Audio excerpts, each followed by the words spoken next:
Shalom. ఆమోసు గ్రంథము 9వ అధ్యాయము 13వ వచనము. రాబోవు దినములలో కోయువారు దున్నువారి వెంటనే వత్తరు, విత్తనము చల్లువారి వెంటనే ద్రాక్ష పండ్లు త్రొక్కువారు వత్తరు.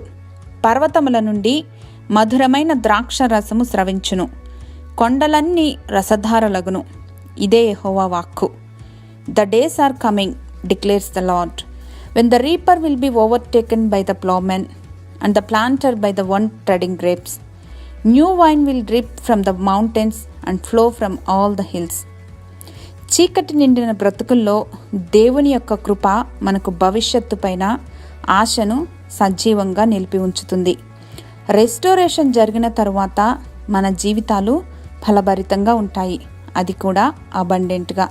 ఎలాగంటే మొదటి పంట కోతకు రాకమునిపే రెండవ పంట కూడా రెడీ అయిపోతూ ఉంటుంది. ఇలాంటి పునరుజ్జీవం కావాలంటే మన యొక్క జీవితాలు నీటి కాలువల యోరున నాటబడినదై ఆకువాడక తన కాలమందు ఫలమిచ్చు చెట్టు వలె ఉండాలంటే మనము దేవునికి హృదయానుసారులుగా జీవించాలి. ఈనాడు అనేక మంది దేవునికి దగ్గరగా ఉన్నామనుకుంటూ వారి హృదయాలు దేవునికి ఎంత దూరంగా ఉన్నాయో గమనించుకోవటం మర్చిపోతున్నారు.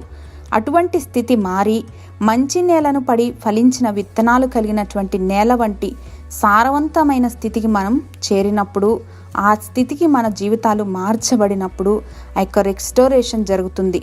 అంటే దేవుని హృదయానుసారులుగా మనం జీవించగలిగినటువంటి స్థితికి, ఫలించగలిగినటువంటి స్థితికి, పంట వెంటనే పంటను కోయగలిగినటువంటి స్థితికి మనం చేరుకోగలుగుతాం. మన యొక్క స్థితిని రికగ్నైజ్ చేసి పశ్చాత్తాపంతో దేవుణ్ణి ఆశ్రయిస్తే, మనం దేవుని తట్టు తిరిగితే ఆయన మన తట్టు తిరుగుతారు. మనం దున్నబడి విత్తబడతాం, విత్తబడి విస్తరిస్తాం. Hallelujah. True repent leads to restoration.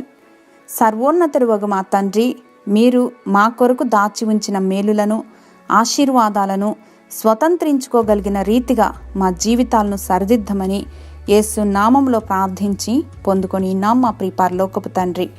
Amen.